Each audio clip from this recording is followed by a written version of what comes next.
Late last year, we finalized our theme for 2022 at Supreme Lending, building a championship season at home, in the workplace, everywhere, with everyone. As I thought about how I could, in my role, best invest and support my team in building a championship season at home and in the workplace, everywhere, with everyone, I was reminded of a quote by our special guest who's here with us today.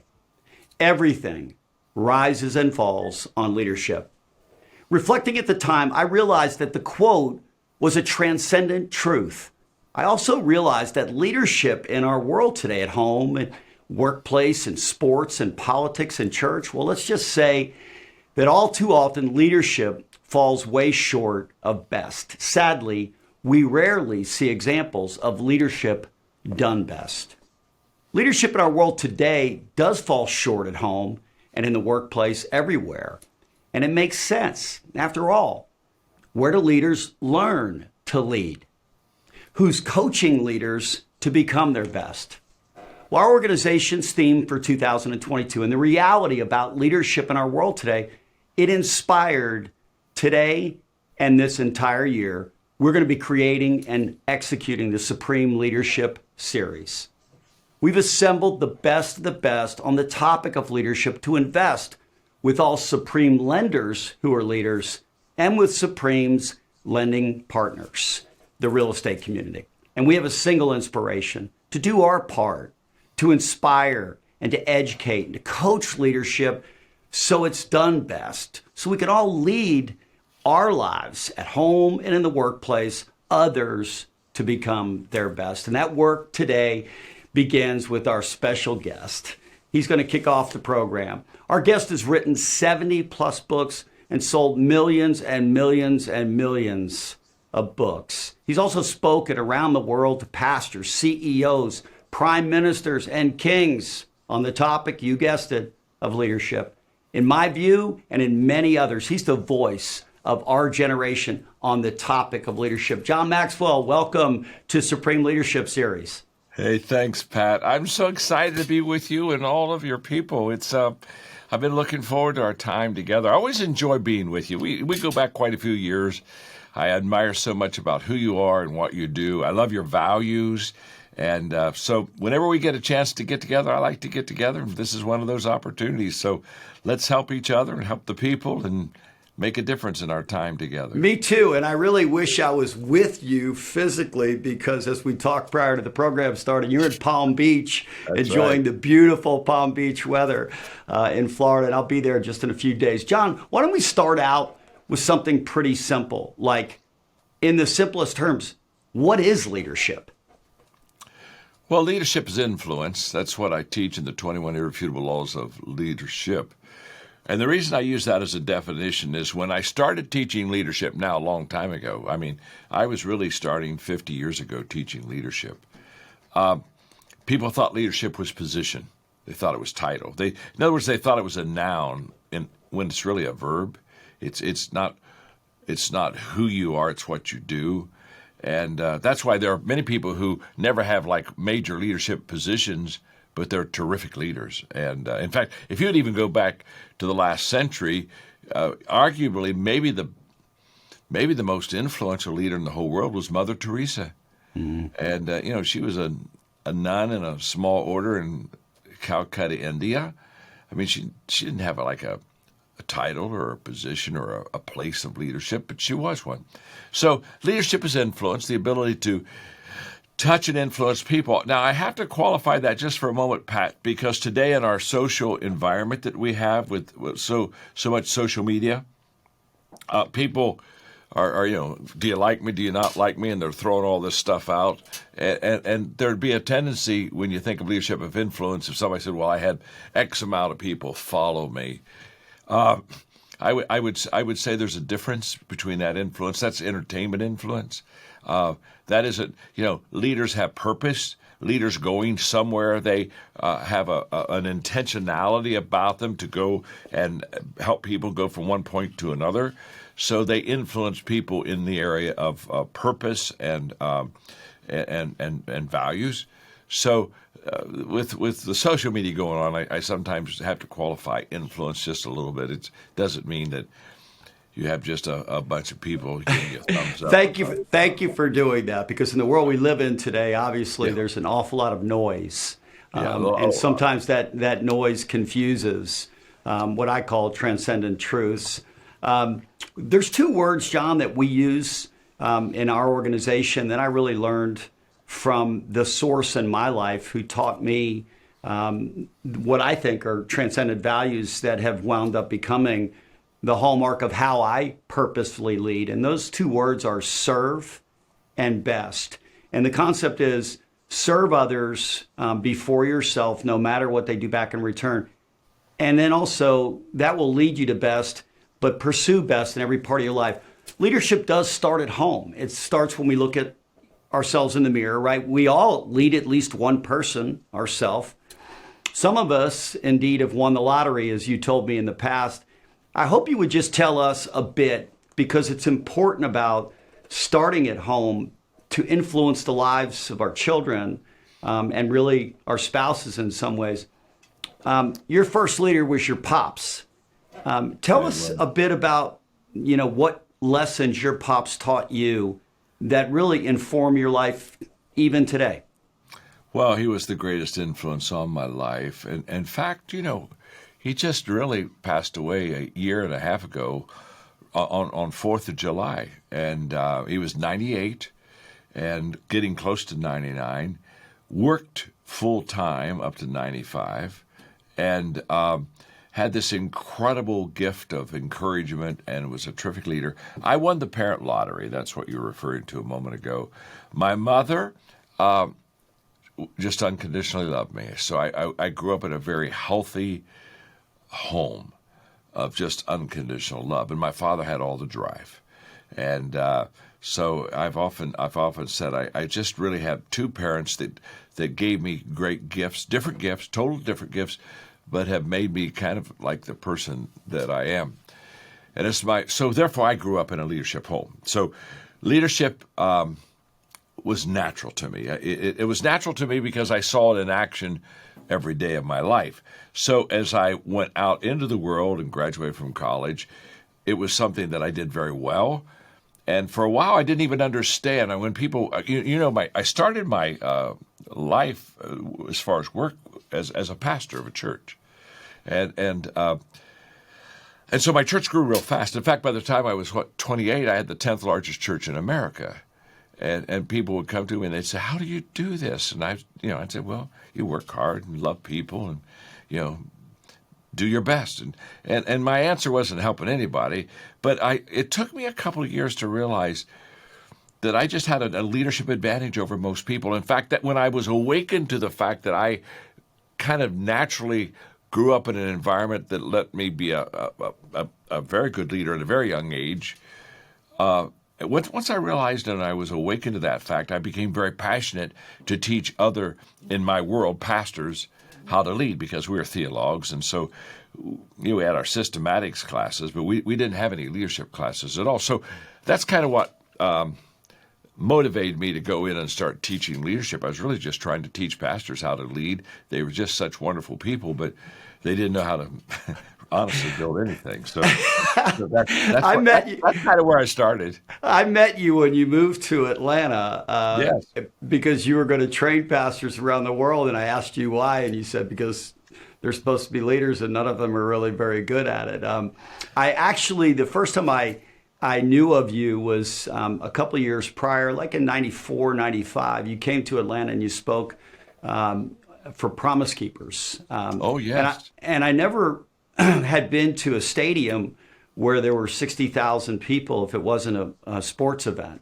And so I went downtown and I went to an event that wasn't a sports event. And my God, you made it rain that day, even though there was a roof on the stadium, John. I remember the feeling that I had that day watching you on stage, and I just thought, this guy's going to wind up getting, pretty well known.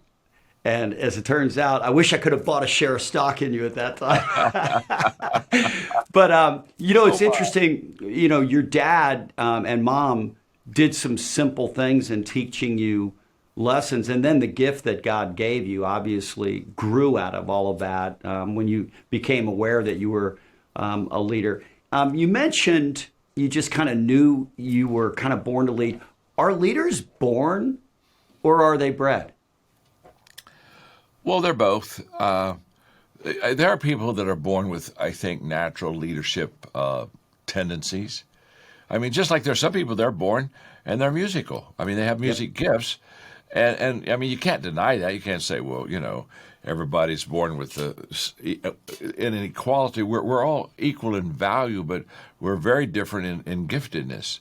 And so I think that there are people who have a natural giftedness to leadership. And by the way, you can spot them by two ways, what you would call the natural leader.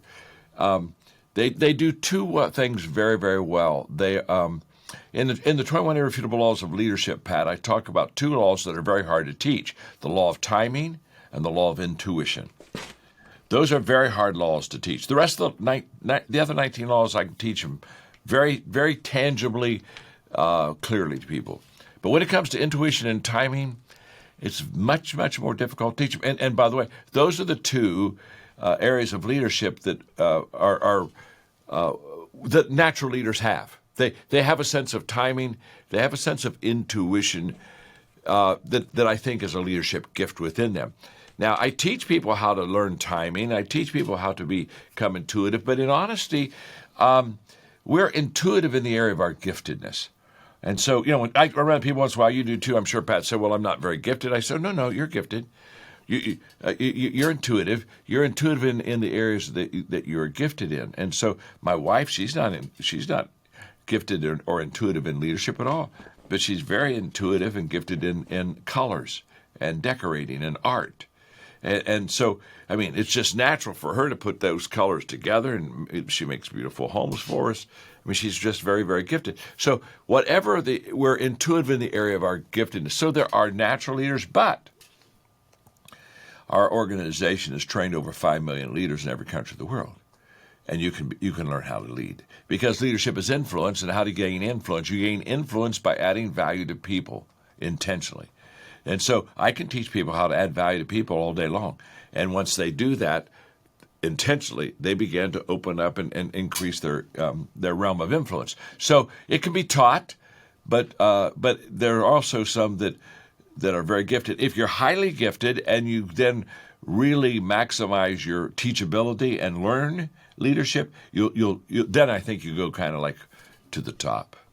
Yeah. So I think the interesting part is people are born with gifts. I mean, certainly athletes, we see it all the time, but then they get coached and they get bred to use those gifts and to sharpen those gifts. And it's fascinating because if you want to be a doctor in America, you can go to med school. If you want to be a lawyer, you can go to law school. If you want to be an engineer, you can go to engineering school, or business, go to business school.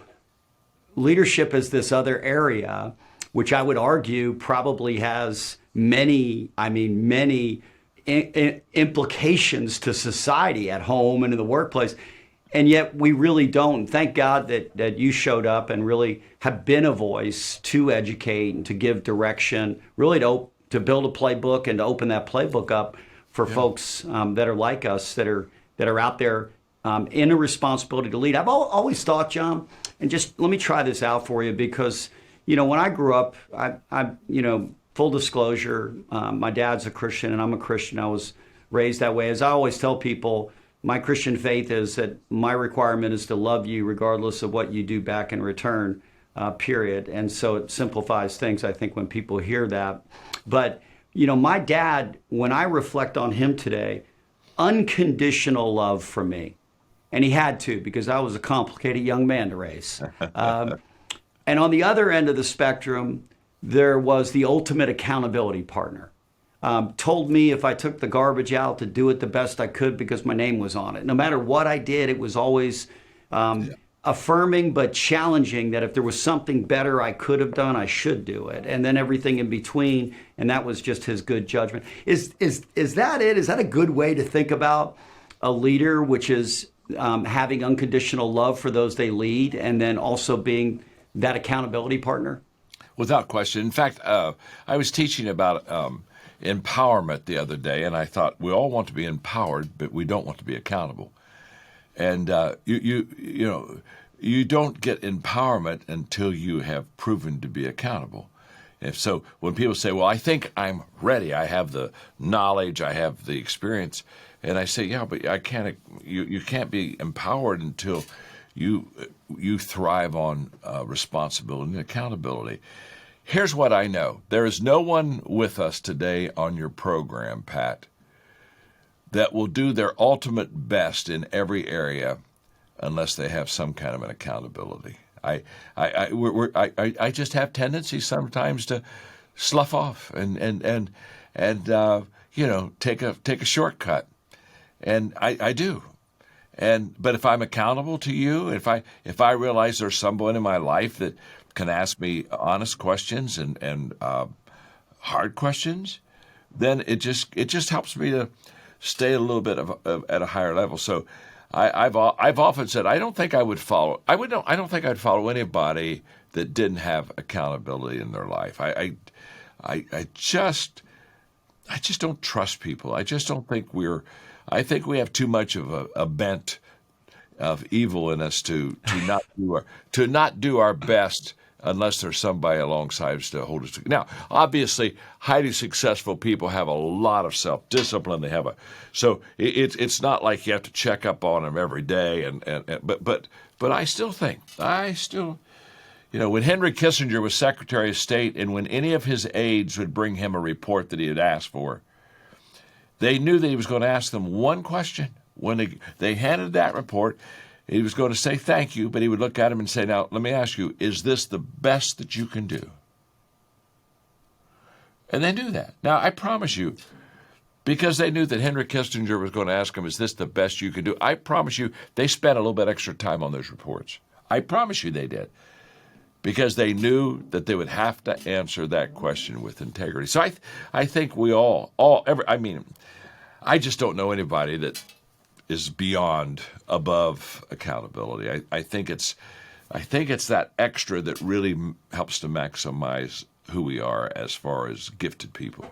Well, as a young man growing up, that was my pops, who our family reverently refers to as the source, because he is the source of all things wisdom in our family. Yes. And then it became when I grew to fall in love with Lisa and to get married to Lisa, who's been my bride now for 37 years. She became my accountability partner. And I was listening earlier when you were talking about colors, and her natural gifting is very similar, and she's done similar things. In fact, when we buy a new home, I get to see it when we get to move into it. And that's me too. I do not see that home until it's all done. And I've learned just like you, right? I've learned just like you not to ask any questions about any of it. I'm just like, I'll be happy as long as I get to live there with you. I'll be happy to live there. Just let me in the door when it's done. That's all I ask. So leading is, of course, about being responsible for our flock, our sheep, people, and we have our own children, and we'll love them regardless of how challenging that is at times. But then loving somebody else is a little bit more difficult. Can you be an exceptional, the best leader, John, without loving the people that you're leading? No, impossible. In fact, my statement is, when you stop loving your people, stop leading them. Because you'll take advantage of them. You see, all leaders, Pat, have one thing in common, and only one thing. I mean, I travel internationally, and people are always saying, well, what do they have in common? And I have only found one thing that I can say, regardless of country, culture, time, place. The only thing that I know of that all leaders have in common is that they see more than others see, and they see before others see. They just do. They see a bigger picture, and they say it quicker. That's just a leader. And when you're looking at anybody in any room at any time in any group, that person that sees more and before, I can promise you, they may not be the leader positionally, but they're the leader of the group. But now, the moment I can see more than you and I can see before you, I am at a unbelievable advantage over you. Truly. Now that I have the whole picture, I have a choice. I can either use all the things that I know as a leader to benefit you and add value to your life, or I can take all those things I see and know ahead of time, and I can use them to be to my advantage. And I can place you in a position. You see, it's very easy when we see more and before. It's very easy for us to, if we're not careful, to manipulate people, which is always wrong. And that's where we move people for our personal advantage. It's always wrong. But when you can see more and before, you're in the position to, when you see the game, you can do that. And so the ability to put people first, and the ability to love them unconditionally, and the ability to know that the only reason you're leading them is to make things better for them, not for yourself. That servant leadership that you talk about, that you love so much, Pat. All of that, they're safeguards to keep us from taking advantage of people as leaders. And if you look in the world, I say everything rises and everything falls on leadership. So what that means is your best day is when you have a good leader. And your worst day is when you have a bad leader. And somebody said, well, what's the difference between a good leader and a bad leader? I said two things. Good leaders they're very competent in their leadership skills. They just know how to lead. That's why I write books, and that's what I do. I teach leadership skills. But there's a second thing alongside that makes a great leader, that causes everything to rise, and that is they have good values. And you can't substitute one for the other. I mean, they're totally different, but they're both essential. I mean, I know people who have good values, but they don't have any leadership skills, so I want to be their friend, but I don't want to follow them. And I know some people, they have good leadership skills, but they don't have good values. I certainly don't want to follow them. So everything rises when you have good competencies and leadership skills, and you have good values. Just like everything falls when you either have poor leadership skills or poor values. And it's possible to have good skills and bad values, and it causes things to fall, because then as a leader, again, because we have the advantage, we manipulate people. So loving people, going back to what you were sharing, Pat, that's essential.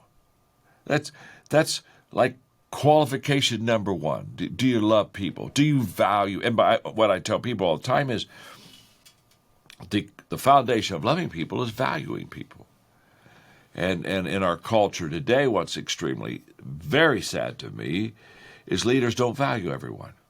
And so they become highly divisive, and they pit one group against another group, and no one ever developed great leadership by doing that.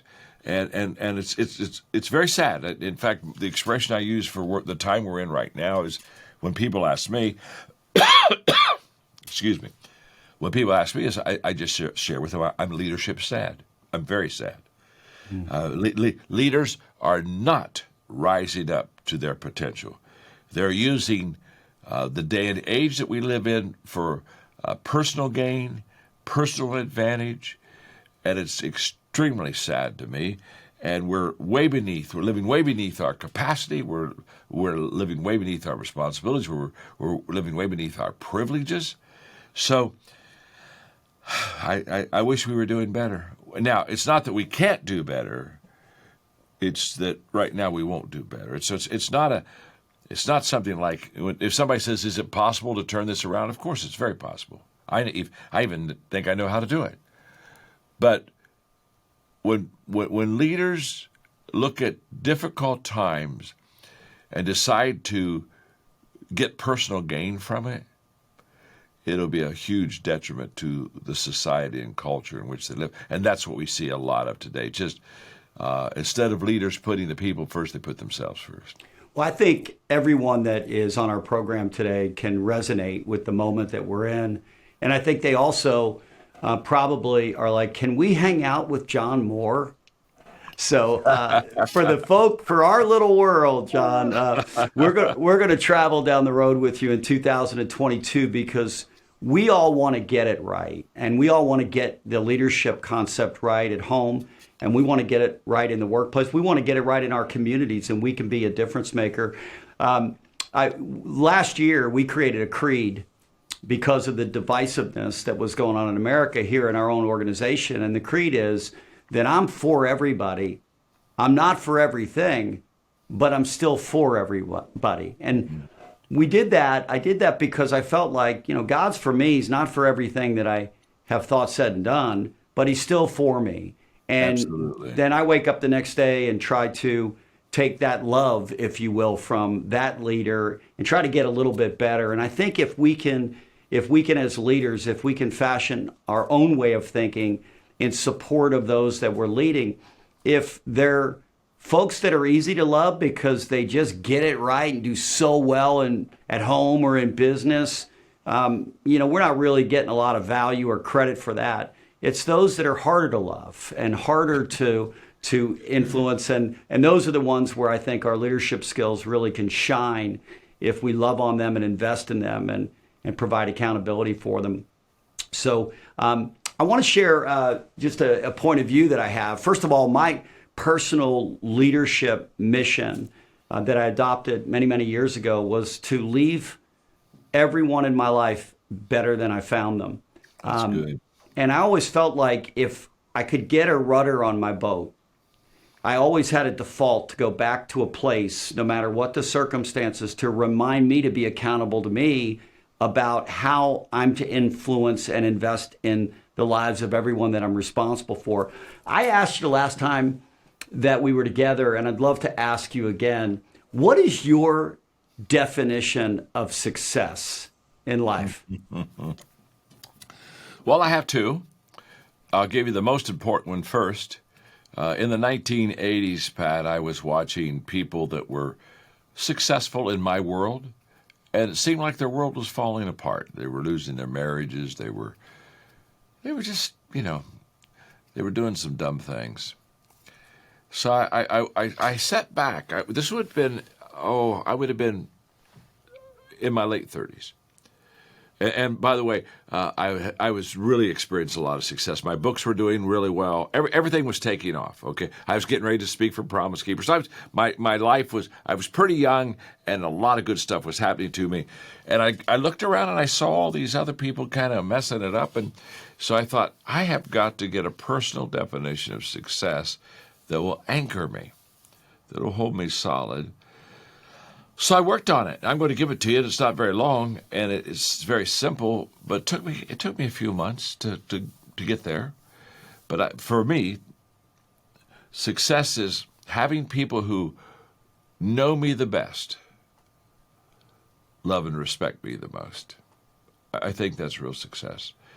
And what's that mean? That means my family, the people that my inner circle, people I work with that see me all the time, who know all of my weaknesses and all my humanness. They know me the best, but they love and respect me the most. I adopted that definition of success when I was in my late 30s, and I can promise you I have spent now half of my life with that one, and it works. It really works, no matter where I am. And I've traveled a lot last week, and standing ovations after I speak, and people coming signing books, taking pictures, and it's just those people don't know me. I don't mean that unkindly. They know about me, but they don't know me. But when I go home, they know me. When I'm with my children, they know me. When I'm with my inner circle, that they know me. They know me. And so that has kept me real solid. So that's my inward personal definition of success that keeps me from going stupid, okay? And then my other definition is what I call, that's kind of an inward definition for me. My outward definition of success is three things: knowing my purpose in life, growing to my maximum potential, and sowing seeds that benefit others. And that is a well thought of definition of success. And I think it involves all three. I think it's impossible to be successful if you don't know your purpose in life. I think it's impossible to be successful if you don't grow to your maximum potential. And it's very impossible to have ultimate fulfillment and significance if you're not adding value and sowing seeds in other people's lives. So that's kind of my outward and I think it's really important. I asked the question for that reason. For those that are there today in a position of leadership, maybe you're like John was describing, in early 30s, right? And you're launching your leadership and your career right now, but getting those anchors, as John said, and from my vantage point, my own mission, that is kind of my rudder on the boat, and what John described, I think is critical, because it's the thing that you constantly remind yourself, your North Star, if you will, that you're trying to get to, and that will help keep you on track regardless of circumstances. Sometimes circumstances can affect your thinking and have you want to blink just a bit, and these types of things, your anchor and your mission, will keep you focused. When you were talking, I was thinking about the idea that when you get in leadership, and I tell this to our young leaders all the time, as your responsibilities increase at home, you have a child. In the workplace, you now take on responsibility for influencing other people. Your freedoms decrease. You simply lose some freedoms that others have, and it's not a bad trade at all. It's a great trade, because the blessing of being able to influence others is priceless. But the reality of it is you just don't have the same freedoms to make choices because you're in a position where people, they want to trust you. They need to trust you. And your voice will be much better heard, richer in their life, if they can trust that your values are steady and non-negotiable.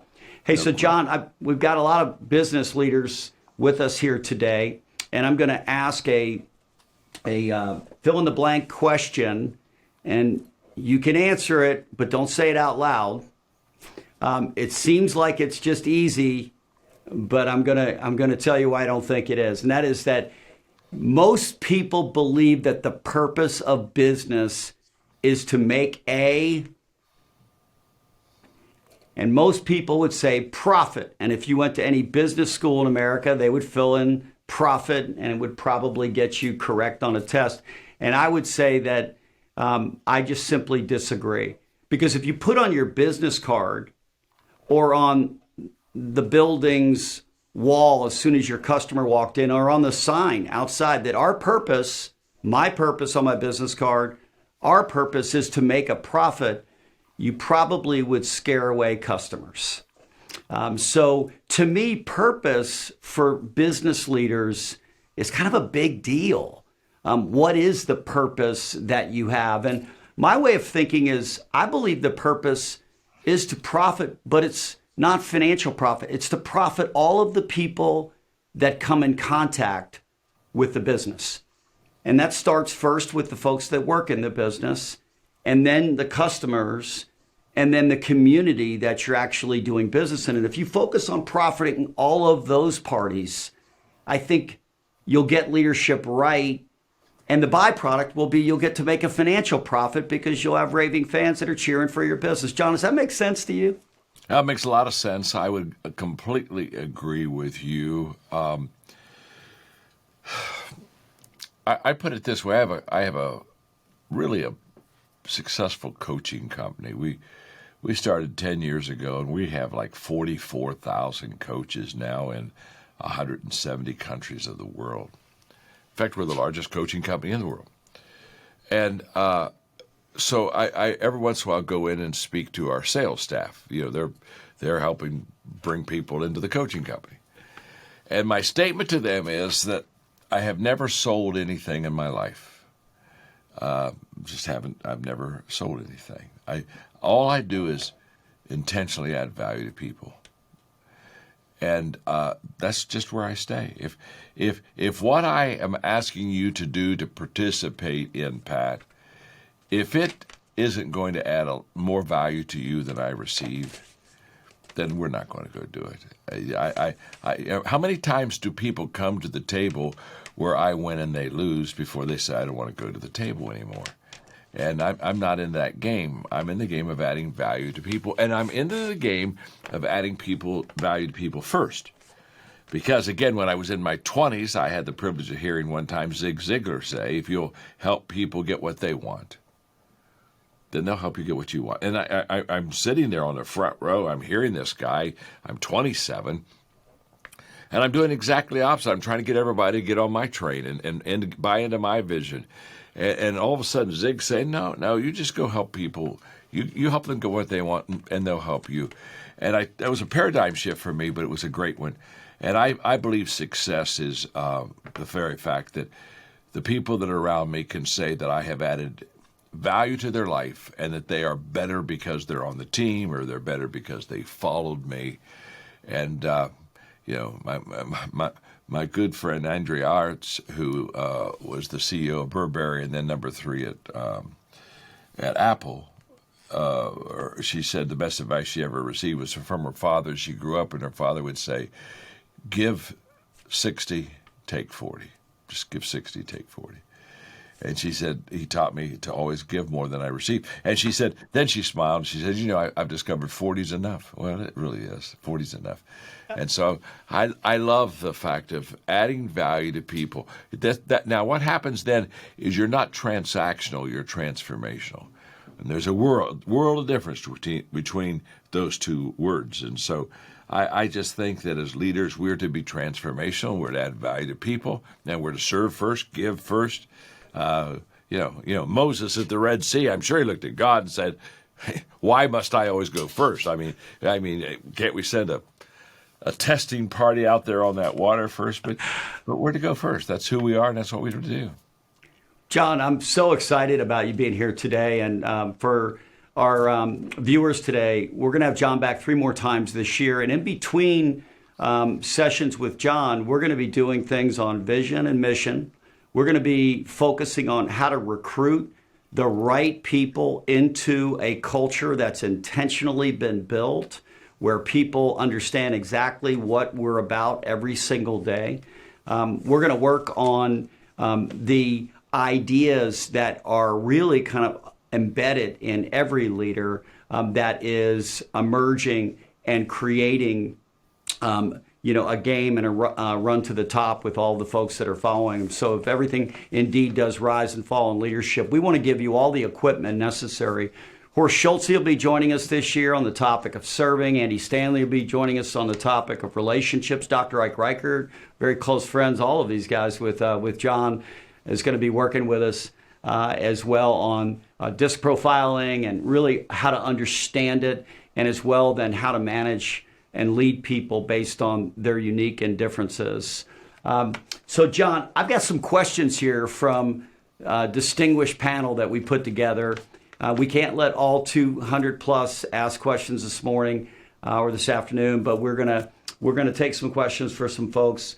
One of the co-founders of Keller Williams here in the Southeast, a great friend of mine, Kay Evans. Here's a question that she has for you. How do leaders protect their schedules from allowing work or other people to consume them? That's a great question, Kay. And my statement is, first of all, let's think of our calendar. So let's think of all the stuff that we have on our plate. Every person I'm talking to today has a full calendar. I mean, we're not talking to people that every day get up and say, I wonder what I'll do today. We have people to meet, things to do. So the question is not, will our calendar be full? The question is, who will fill our calendar? And Kay, the answer to your question is very simple. I fill my calendar. And I fill my calendar with my priorities. And so therefore, when my children were young, Margaret and I would sit down about the last week of the month and we'd look at the next month. We say, okay, what do we have? And then we would put in, the kids have a soccer game over here and we have this kind of a family deal. We'd put that in first. So it's on my calendar. Now I'm ready to go into the office and say, okay, let's look at my work schedule and what I need to do and who I need to see. And then I would put them in my calendar. That was huge because for my family, it always showed them that I put them first. They weren't fighting for my time. They weren't saying, boy, I hope sometime here in the next couple of weeks, Dad can squeeze in a half a day for me. No, they got the half day first. And they're safe. And then when people would say, can you do this meeting? I'd say, I can't. I'm so sorry. I already have it scheduled. And, I love it when people talk about time management. And I've never spoken on time management because you can't manage time. I mean, I've never figured out why anybody talks about time management. I mean, if you and I die right now, Pat, time goes on, we don't need to manage that sucker. The sun doesn't wait for your permission to rise or set. We don't manage time. We have to manage priorities. We got the time. Now we have to make sure that we fulfill that time with the priorities that we have. And so my whole thing is, let your priorities determine how you fill your calendar, and put your top priorities in first, and then fill the rest of it up. And I've just found that for me, and we are in different seasons. Now our children are gone. I mean, it's a different deal. So you have seasons, but the priorities don't change. So we still fill our calendar based upon the priorities that we have. Well, thank you so much for that answer, John. So this is from Marcy Fair. So many of the best leaders include thinking time in their very busy schedules. What do you focus on, or what questions do you reflect on in your thinking time so that you can best influence and develop the leaders that are around you, John? It's a great question, and Marcy's a wonderful friend. I love her and Brian. Marcy, I did that this morning, but I do it every morning. I get up early, and everybody knows that. I get up around 5, and I write, and I think. My thinking time is in the morning, and I spend about an hour and 15 minutes a day thinking.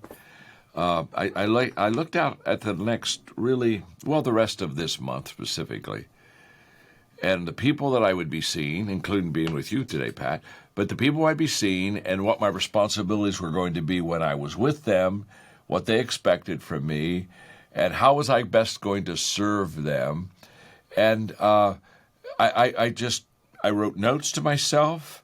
I asked some questions in my phone that I need to ask some people I'm going to be with so that I can serve them better. But what I've discovered is that that leaders, we have a bias to action. That's just who leaders are. I mean, if they're in the arena, and sometimes our bias to action kind of restricts our thinking time. And I'm big on intentional living, but intentional living is preceded by intentional thinking. I just didn't say we just go jump in the game. We think first. So I have a great. I love thinking on the front end. That gives great return on the back end, and then I love reflecting on thinking on the back end. On the front end, that's my direction. On the back end, it's my redirection. Okay, what could I've done better? And reflection turns experience into insight. So I really value thinking on the front end, thinking on the back end, and do it every day. John, when I cross paths with people like yourself that have climbed the mountain in life and have really become extraordinary, regardless of the discipline that they're in, inevitably I find that they get up early in the morning. And inevitably I find that they have quiet time, investment time, which I really think about for my own life as well, because I get up very early like you do. That's my preparation time for me to get and just reconnect with all of the things that I deeply believe in so that I can be the very best I can be for all the people that are in my life every single day. And you just said and confirmed all the things that we should all be thinking to do, which is get up early and focus on the day that's ahead and the week that's ahead and the month that's ahead, and make sure that we're being intentional about how we can be of the most influence. That's what the very best leaders do. So I have a question now from Richard Bass. What is the best way to help a leader when they get into the victim mentality? Well, first of all, we all have our bad moments. Okay, I have times when I feel sorry for myself and feel that it wasn't fair, or someone else perhaps did something to me that I know kept me from going to where I really wanted to go. So I think we all, one of my mentors one time said there are no 2 good consecutive days in a leader's life. And I think there's some great reality on that. And so I have those times where I think of that. But Here's what I know. You cannot moan and lead at the same time. Can't do it. Nobody ever woke up in the morning and said, I really need to find some leader that's moaning and groaning and is in the ditch and is the victim. No one's ever said that. There's nothing appealing about it. There's nothing attractive. You're not a magnet to be. So what I know is this. Although I have my times of, pity poor me, or I'm in the ditch, I give myself 24 hours. I've got the 24-hour deal. I get 24 hours to moan and groan, kick the cat, whatever you got to go do. And then at the 24-hour, I'm out of it. I'm out. We're done. It's over. And by the way, it's the same way with success. I have a 24-hour timetable. If we've had some success and some wins, let's celebrate. But 24 hours later, it's behind me, and I'm moving right on. And the 24-hour rule has just kind of worked for me. So I don't think that leaders have to. I think people want authentic leadership. So I think it's very good to tell people this is a very difficult time I'm leading right now in. The hardest person to lead is myself, obviously. So I think it's good to let them know that. But there's a difference between me saying that I'm going through a difficult time right now, but it's okay, because I'm going to come out and we're going to win. And in the meantime, I'm going to lead you.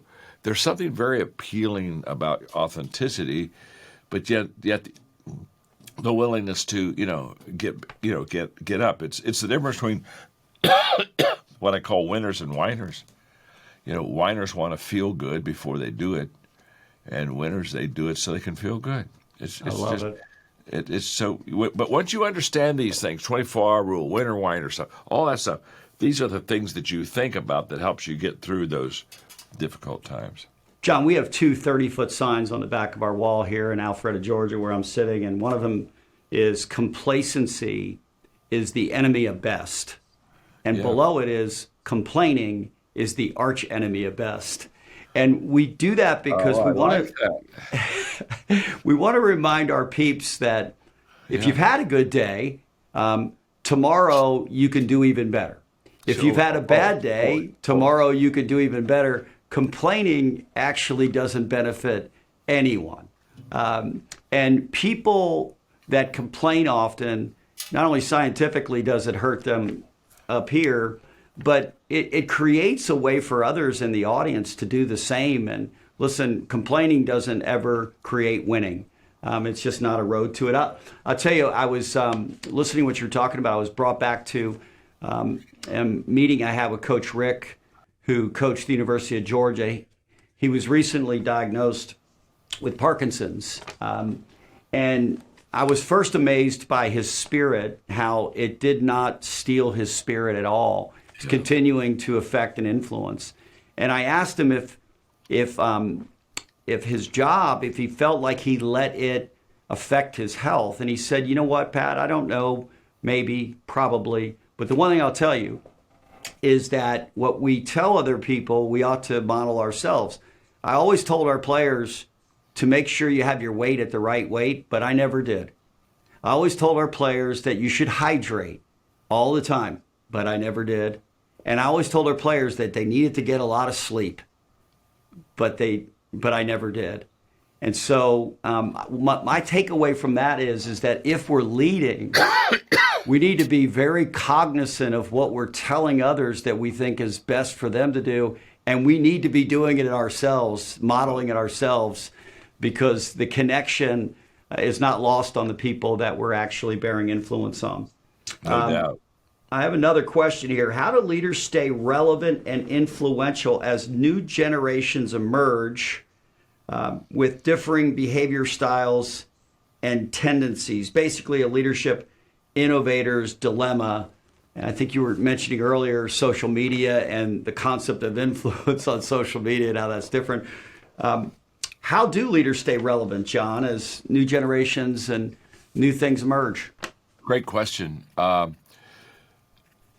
I don't really try to stay relevant, but hear me out now. Don't miss this. There's a lot of stuff I don't understand.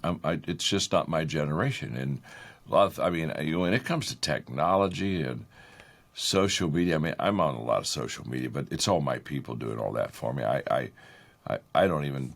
I've never gone to my own webpage. I mean, good Lord. I mean, and somebody asked me about that. I said, "Do you think I need to go find out who I am? I already know who I am. I don't need to go there." And so I make fun of myself, really, in front of people. You know, I tell them I don't think I'm always relevant. Now, I'm going to come back to that in a moment. Don't miss this. For the younger generation, they're a piece of cake. They're just beautiful. You just have to value them where they are. If you'll value them where they are, they're going to listen to you and they're going to hang with you. Because more than relevance, they want to feel valued. And so I really work hard because within the corporate world, as you would imagine, Pat, question I'm always asked, is how, from leaders in the corporate world is how do you motivate the millennials and all that stuff that I've heard. And I've just said, I'll tell you what you probably would be good is why don't you just value the millennials? Mm.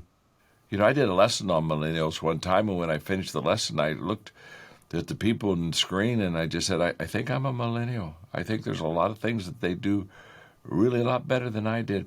So I value them. Now, once you value them, you connect. The value is the connection. So relevance isn't the connection.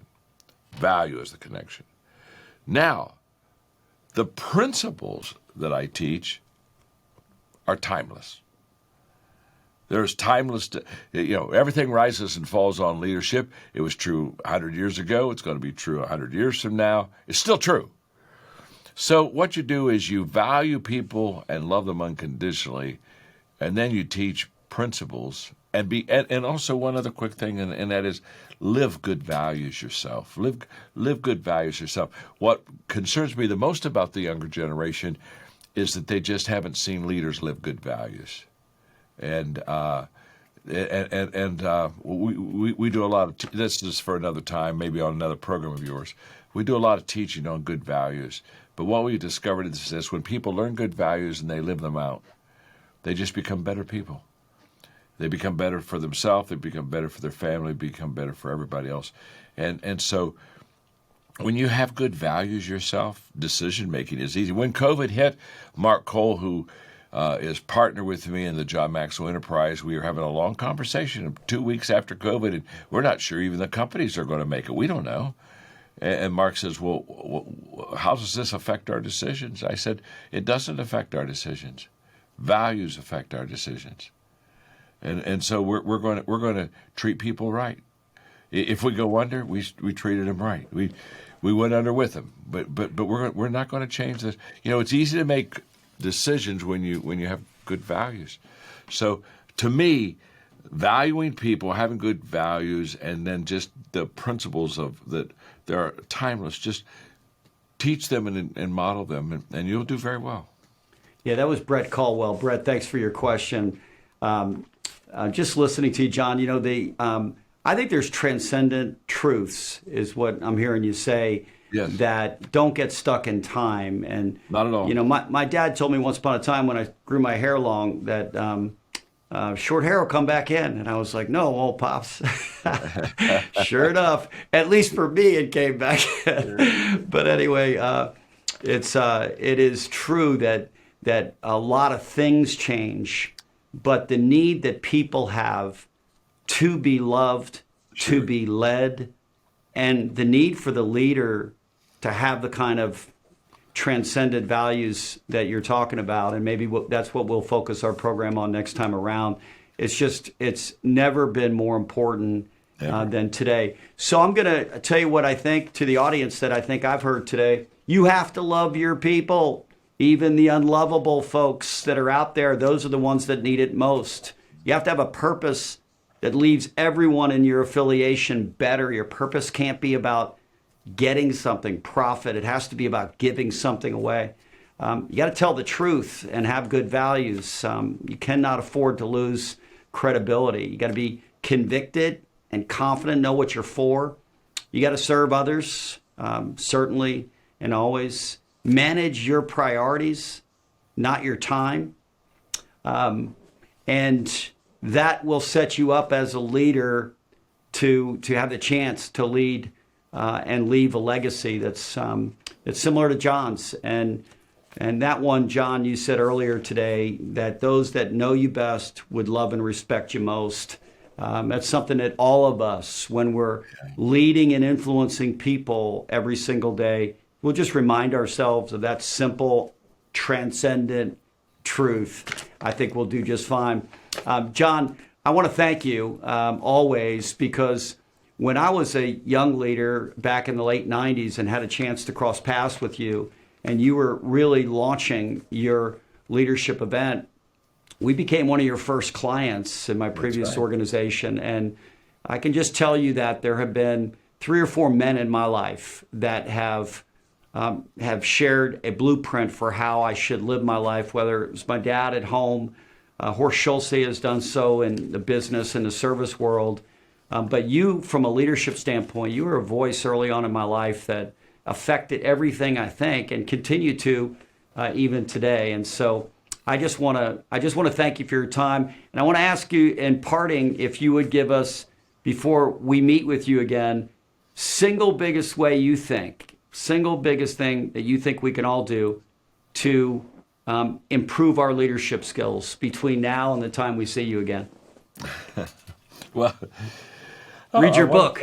Yeah, well, yeah, you know my mind. Good Lord, help me. I was ready to say, Pat, I wrote the 21 Irrefutable Laws of Leadership 25 years ago, and it's the best-selling leadership book ever written, and I revised it for the 25th anniversary.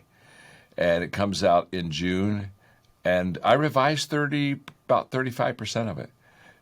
Because I've learned so much in that time on leadership that is so much better to teach. The laws are still the same, but I mean the content. So I would just say, read leadership, but more than that, be intentional. I really feel that the big miss in people's lives, the greatest gap in life is the gap between good intentions and good actions. And intentionality is that bridge to get over there. And I think that all of us, I would assume you, Pat, we all have things that we could be doing, should be doing, but we haven't done yet. And I just say be a little bit more intentional. That extra intentionality and that extra focus, what you focus on expands, is just very important. So in these next few months, as you're with Pat periodically on his program, just be very intentional with your life, and just every day, don't be intentional for a week, just be intentional for today. It'll take you. Intentionality is just a great lifter in people's life once they practice it.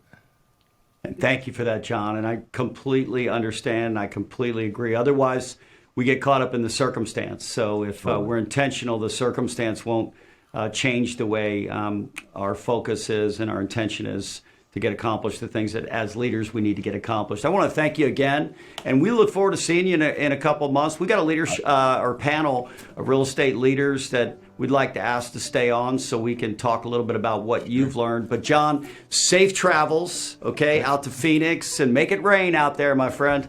Yeah, well, we'll see what happens. And thanks to you. Love you, man, and love what you do. Catch you in a few months. Thanks for letting me come on. I enjoyed it greatly. God bless you, my friend. Everybody, John said sad when he was thinking about the world and leadership today. And I guess when this program was born late last year, I was reflecting on all that's going on around us in the world. And that's why I wanted to do this, because I thought there's just so much noise and so much challenge that makes it a little sad.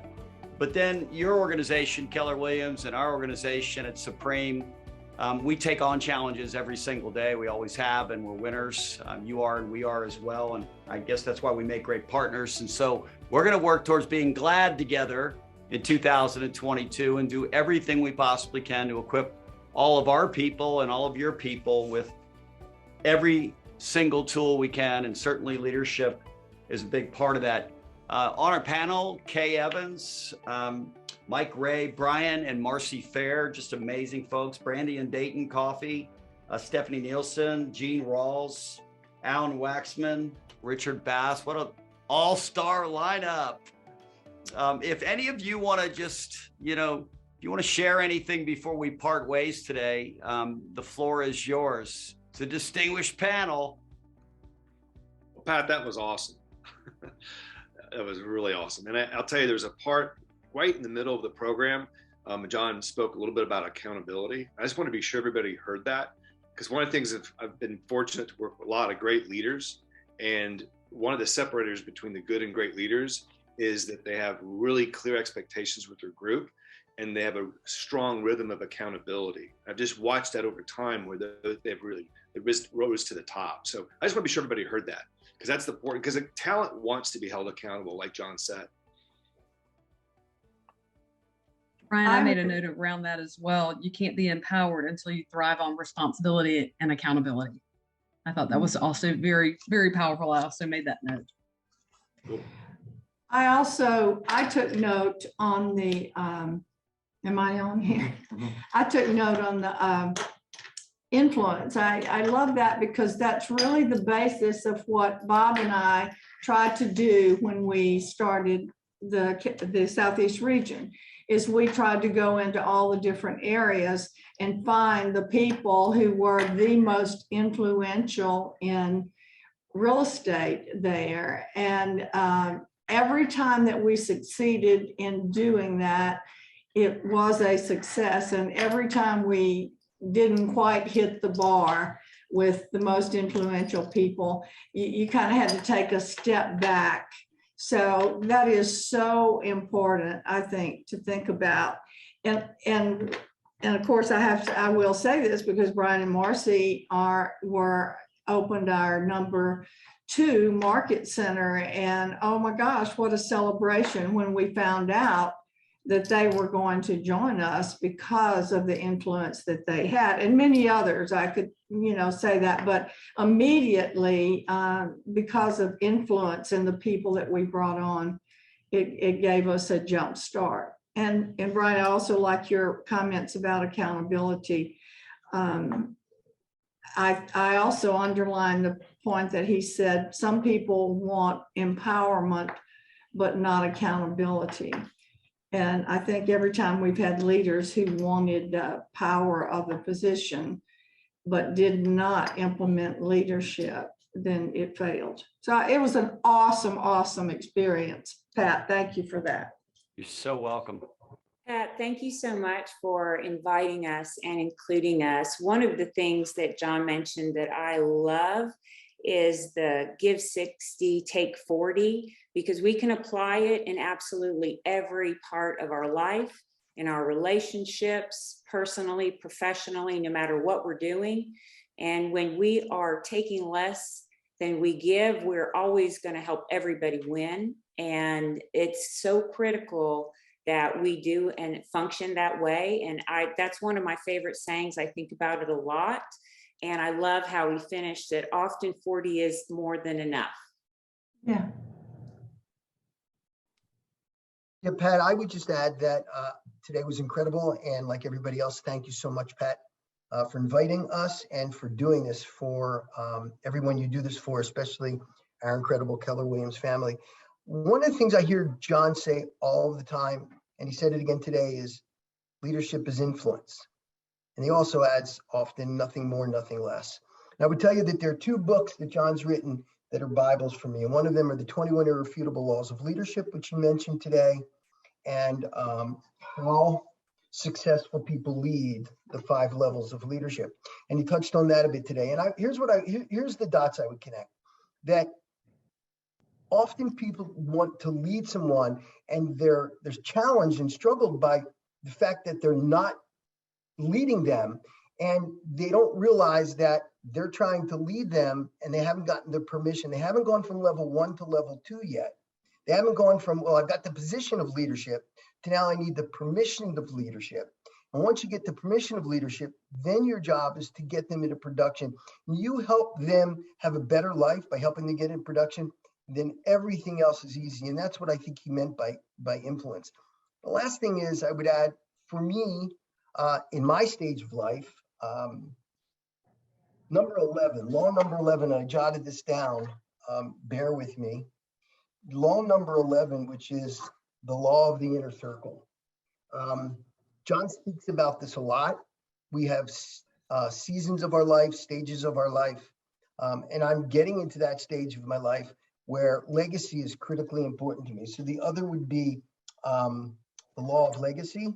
And I am finding, I'm finally having a V8 moment and realizing what I've been taught by great leaders along the way, from Gary Keller and Mo Anderson and Kay Evans and Mark Willis and John Maxwell, that no one succeeds alone. No one succeeds alone. And what you do in this world lives on hundreds, thousands of years after you're gone. And I would add that bringing the right people into your world, living the law of legacy, having the inner circle match your values. John talked a lot about values today. I just think every time I hear him, it pluses everything I know. I took 11 pages of notes. I can't imagine that. And again, thank you. I hope that added some value. Sure did. Hey, Alan, listen, the season of life you're in, you're just getting started, my friend. Okay. I know, Patty.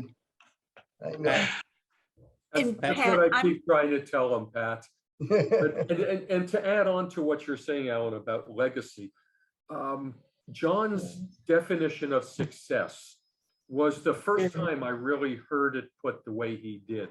So many other leaders or speakers talk about success as, you know, being able to wake up in the morning and do what you want to do, when you want to do it, how you want to do it. It's all tied to monetary benefits. But his definition is success is having the people that know you the best, love and respect you the most. And it's not just family. I'm blessed to be partners with Alan, with Scott Tolar now. Those are the people that know you the best. And if they love me and respect me, that's the level of success that you can't get anywhere else. We love you, Richard. I completely agree. I had John on our program a year ago, and I've known him for a very long period of time. When I asked him a year ago the definition of success, I never forgot what he said, because again, most people live their lives trying to get stuff. And what John was trying to get was something that had nothing to do with stuff. It was something you can't pay for. There's no amount of money that could actually have those people that are closest to you love and respect you. It simply is one of those things you got to earn by the things that you do in this world. So Scott, welcome to you, by the way. I know they're excited to have you on the team. Anybody else have anything they want to share? Pat, I want to share something as well. First of all, thank you so much for inviting me and having me join you today. I think one of the biggest challenges that so many leaders in our world are facing right now, even in our own organizations at Keller Williams, is connecting with those younger people, connecting with that new generation. And he made it so clear. It's, you value the people, and by valuing them, you'll connect with them. I remember there was a lesson on in leadership that he taught recently, where he talked about the 3 questions that younger people have in their mind. Number 1, do you love me or do you care for me? Number 2, can I trust you? And number 3, can you help me? And when we can answer those questions for them, it helps us to connect.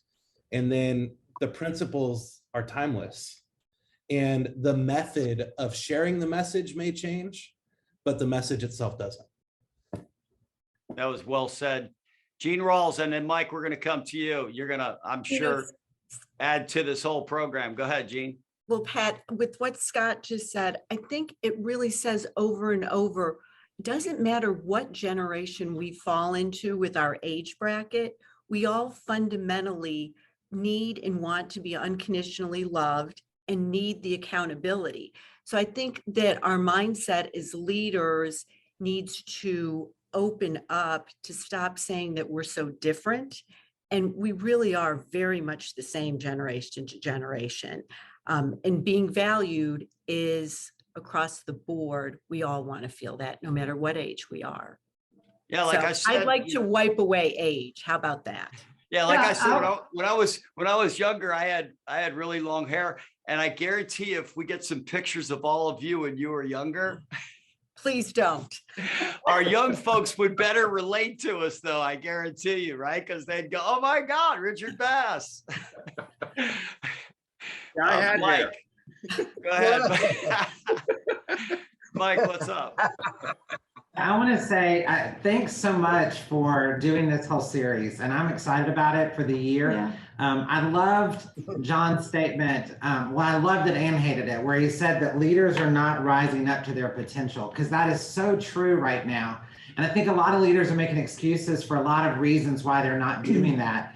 And so I think taking the time, and for every leader that joined this call today, just to listen and to have John fill our minds and our hearts with so much truth, so powerful. And I appreciate y'all doing this, because we need to fill our buckets as leaders so that we can turn around and lead and rise to that potential that we know we're not in many different ways. And again, lots of excuses. Everybody's got a reason why they're not doing it, but it doesn't change the fact that that's not what we're here for. We got to rise up. And Mike, I want to thank you and Kay for helping shape. We got invested with Mike and Kay, let them know our idea a month and a half ago or so, just about having this program and investing with our partners that we think so much of and benefit so much from the relationship. We're going to have John back May 2nd. Between now and then, I'm going to be soliciting some feedback from the panel here. And by the way, today we had 215 at our peak. So it was a really good crowd of leaders from the real estate community, from your great organization and ours. So I'm really excited that they heard the message from John, who's, he's just something else. In March, we're going to work on hiring and on developing. And, everyone that's in leadership hires and then develops, but that doesn't necessarily mean that they do it well. And so to the extent that all of us could practice getting better at it, we're going to work. We have a really good program built that I think is going to be beneficial to anyone who comes. It'll just sharpen all of us, which is really what the intent of today and every program this year. Whether Horst Schulze comes or Andy Stanley comes, it's going to be on a particular discipline that impacts and benefits leaders. And we're going to exchange that value back to all of the leaders, and at least in our little part of the world. In our little part of the world that we both occupy, hopefully we can turn it from a sad state for leadership into something that is just much, much better than that. I'm sure all of you will be excited to join me on that journey. God bless you all. Love you all. Appreciate you all.